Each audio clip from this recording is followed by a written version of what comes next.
Taurus, we're taking a look at the whole of 2024 for you, breaking down every single month. So if you want to save this video so you can come back to it over the course of the year, I see your overall energy here is more about self-love. It's about making loving or self-loving choices. So it could be strengthening existing relationships. It could be focused on, I'm going to have a great year if I focus on love, and seeing life through the eyes of love, seeing myself through the eyes of love, and seeing others through the eyes of love feels like a good choice for this year for you. I really like that energy. I feel like maybe 2023 played a part in that being your core driving force for 2024. So whether that was your lover was at a distance to you, that maybe you were spending 2023 alone, whatever it was, it kind of brought it into, well, what's really important is actually who you do life with, okay?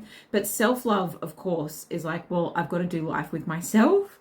So I'm going to treat myself like the most loving, like a partner. Like I'm going to love myself like I want a partner too. And in some way that is magnetizing more love into your life because you're seeing life through the eyes of love. I hope that makes sense. It's really healthy. In January, I see that you've got a message coming towards you. If it hasn't already arrived, then maybe over the next couple of days while I'm posting this, it feels a little bit lucky, I must say. So I feel like you're getting some good news and it's coming in like quick. Like maybe it's a phone call. Maybe it is a university acceptance letter. I don't know if those things come in January. Can't remember. Or maybe it's like, hey, you got the job, or hey, haven't seen you for a while, how you been, to someone out of the blue.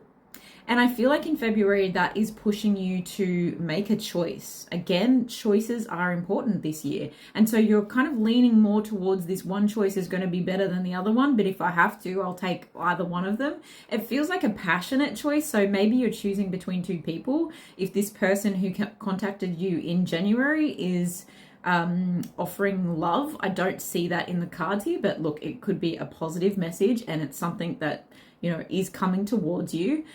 Then I see that you want to lean towards the thing that makes you happiest. And I see in March, you're leaning towards the things that bring you the most confidence. So whichever direction you end up going in February, by March, I see it really improving your confidence. I see a lot of new beginnings. So this does feel like love. You could be dealing with the Taurus here, maybe a Sagittarius as well.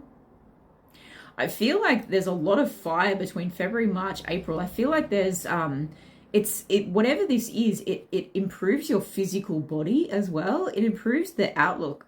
Excuse me. That might be hard for you to swallow. That might be hard for you to believe. Ooh, that makes me kind of lose my breath. So maybe it's actually really important for you to focus on your physical health. Whew. And it's really important for you to be honest with yourself about where you need to speak up about certain things that maybe are, like, especially if you're seeing doctors or health professionals in any way, speak up about the things that you want to improve, whether it's mental health or it feels like everything, but it feels very physical needs being met. But I feel like there's positive, I just heard positive affirmation. So really, I think that like your change of mindset improves your physical health. And I see in April that actually helps you lead yourself first. It leads the way. I see you planning, strategizing, really like winning creatively. Whatever new beginning that you're having in March, in April, it feels like you're really in your stride. It feels like you kind of want to, I'm hearing like fire starter. Okay. You might want to just dance, you know, maybe for some of you are dancing and this is like dancing in the big time. But it feels like you've got a lot of energy to burn. So therefore you're taking on more projects, you're taking on more things. Now in May, that kind of makes sense because in May, I see like if your closet or your metaphorical closet of life is so full with all these new fires that you've started in good ways, I don't feel like it's an aggressive thing. It feels confidently creative. Feels quite strategic too. So it's not like you're just willy-nilly starting new things that you can't finish. In fact, that's why in May it feels like if there's too much going on, then that gives way for old things to go. So you're releasing anything that has come to its natural end.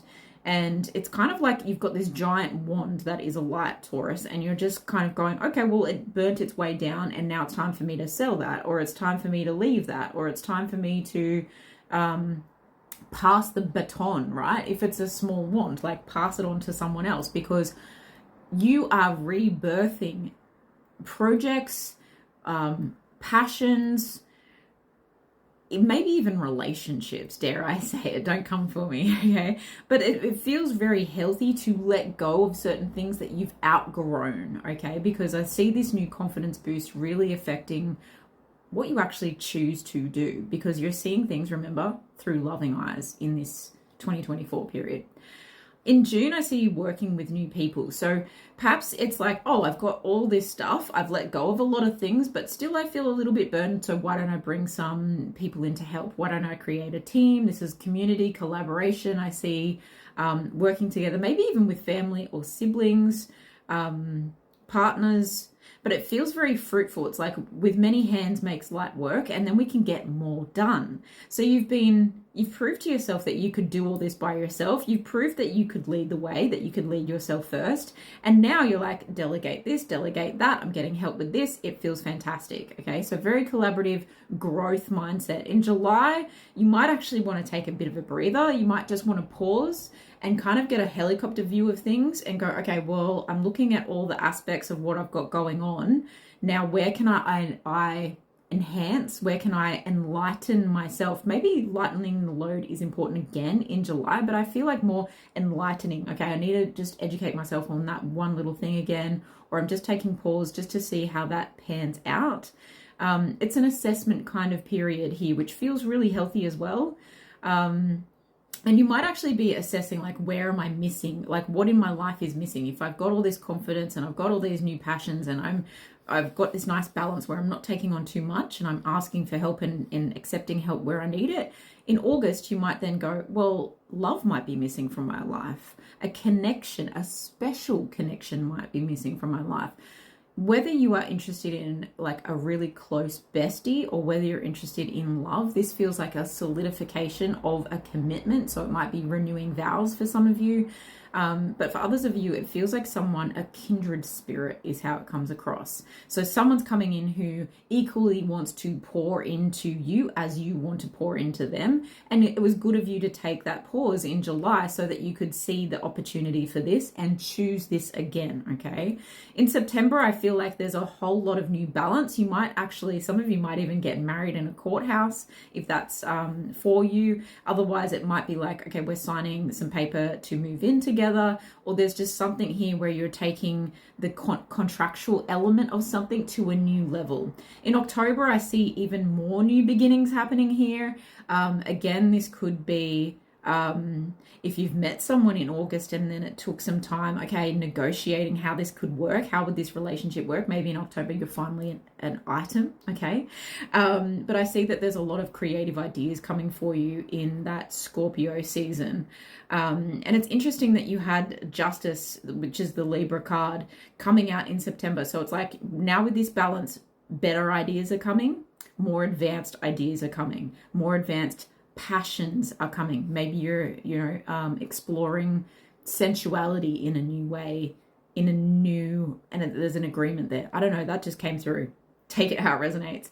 You've got a really busy month in November. No wonder by December you need to kind of take a holiday, maybe retreat from the world, because in November you're being entrepreneurial, you're manifesting even things for 2025. Can we believe we're saying that?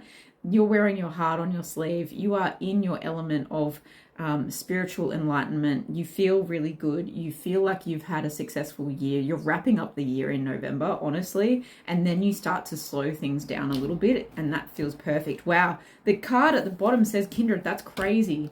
Yeah, it's like you're just going to ice over for the rest of the year after that, which doesn't mean that you go cold. It just means that maybe you're handing the reins over to someone else so that you can put work aside, travel, and focus on the bliss of the holiday season.